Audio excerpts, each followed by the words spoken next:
Banyak orang-orang dari Salafi itu yang menuduh sesat karena geleng-geleng kepalanya kan, entah kadang berbaris muter dengan rapi itu sesat.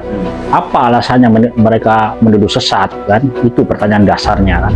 Terus orang Salafi memberi keterangan kan, nggak ada contohnya dari Nabi, nggak ada tuntunannya dari Nabi, itu terus yang digembar-gemborkan. Dari situ saja itu sudah terjadi kontradiksi loh kalau orang punya ketajaman berpikir. Kan di awal Ustadz Salafi mengatakan bahwa kita ikut Al-Quran dan Sunnah, iya kan? Sunnah itu artinya apa coba? Sunnah itu kan artinya ma'utifa ilan Nabi, segala sesuatu yang disandarkan kepada Nabi.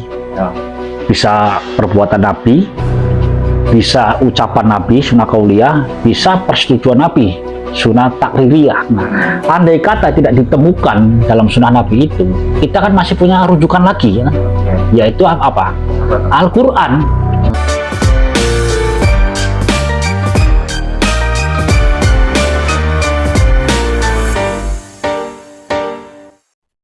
Assalamualaikum warahmatullahi wabarakatuh. Salam akal sehat. Oke guys, kita jumpa lagi bersama saya Komarudin di channel Dulur Official. Channel ini bertujuan untuk mencerdaskan anak bangsa.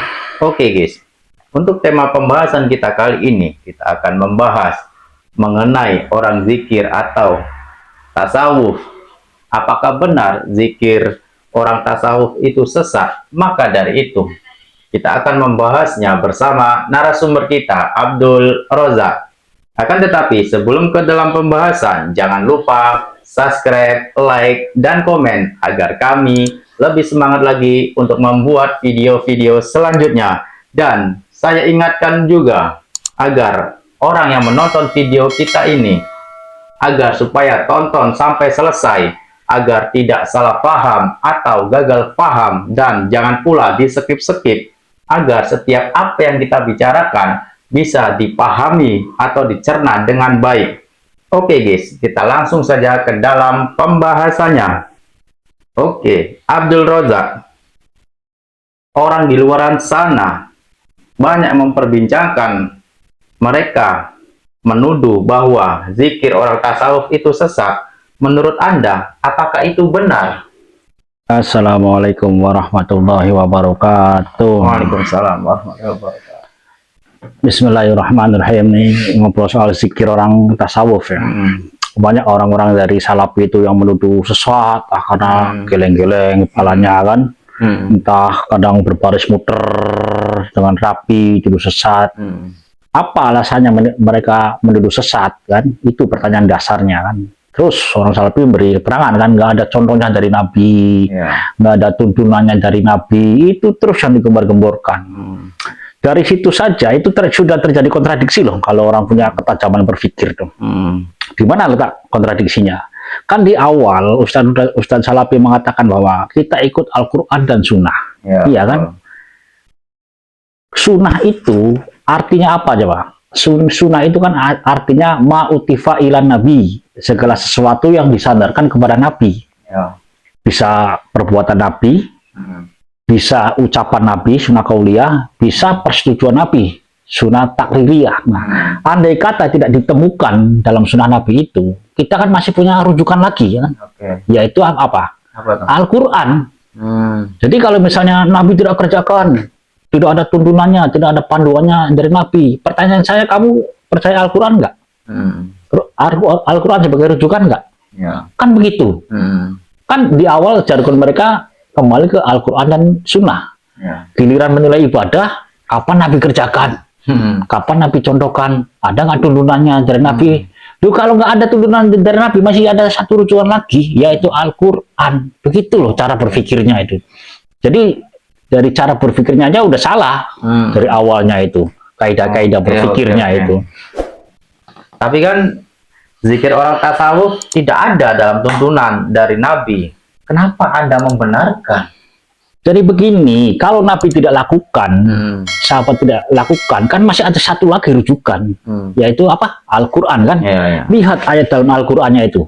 Pertama, dalam surat An-Anfal misalnya kan, ayat 2. Ayat itu menerangkan bahwa orang-orang beriman itu ketika disebut nama Allah hatinya bergetar. Ya. Bayangkan. Hmm.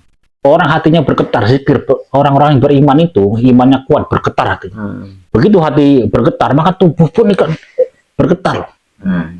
Nggak kuat dengan getaran hati itu. Ya. Itulah orang-orang tasawuf kalau berzikir, wah begini, bergetar. Tubuhnya nggak kuat nahan getaran hati ini.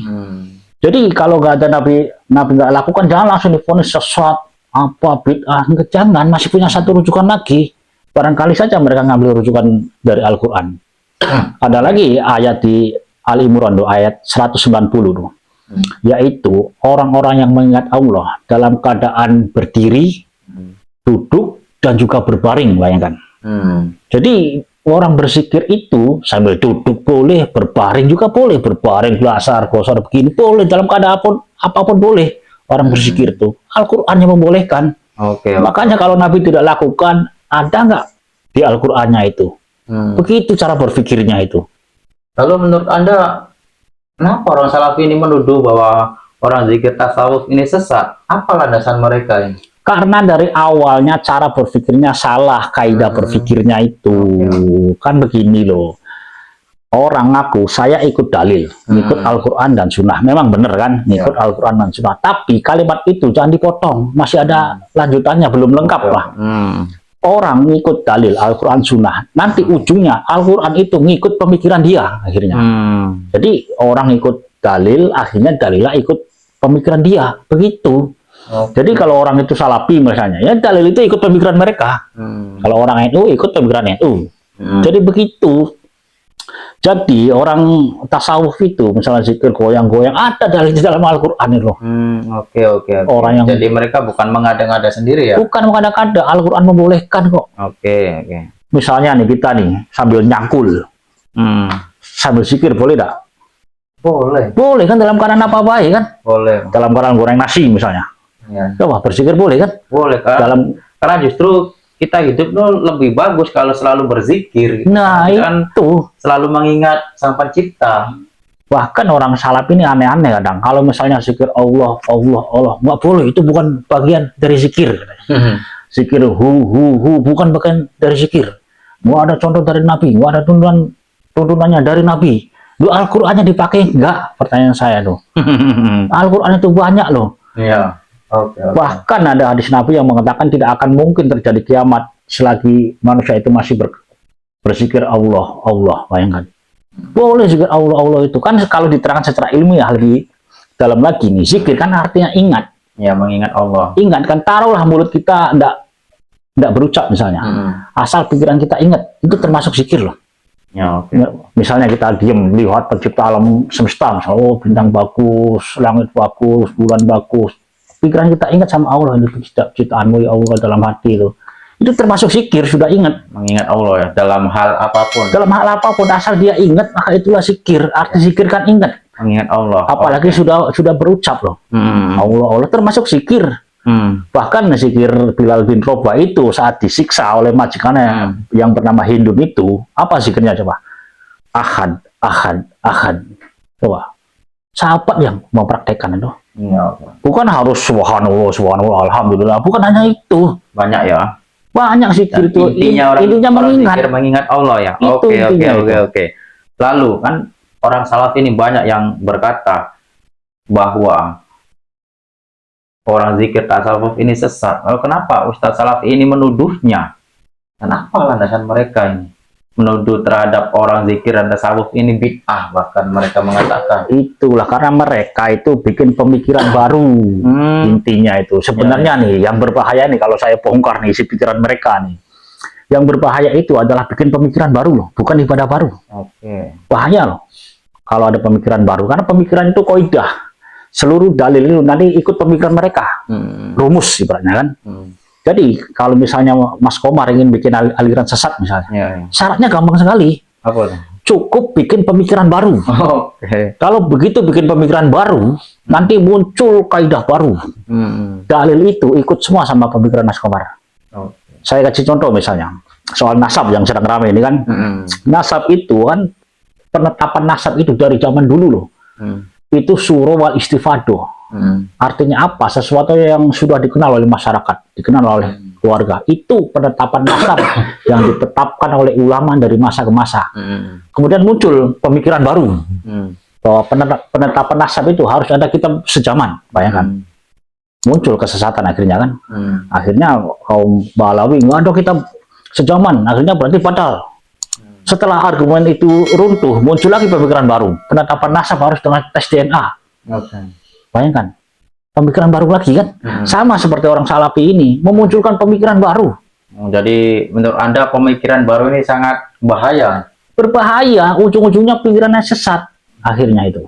Kan nggak ada itu suatu konsep berpikir atau kaidah berpikir pada generasi salaf bahwa setiap ibadah itu harus ada tuntunannya dari Nabi. Nggak ada konsep begitu tuh, bahwa bid'ah itu setiap ibadah baru yang tidak pernah dikerjakan Nabi berarti bid'ah. Nggak ada. Cek dalam usul fikih itu nggak ada pemikiran begitu tuh.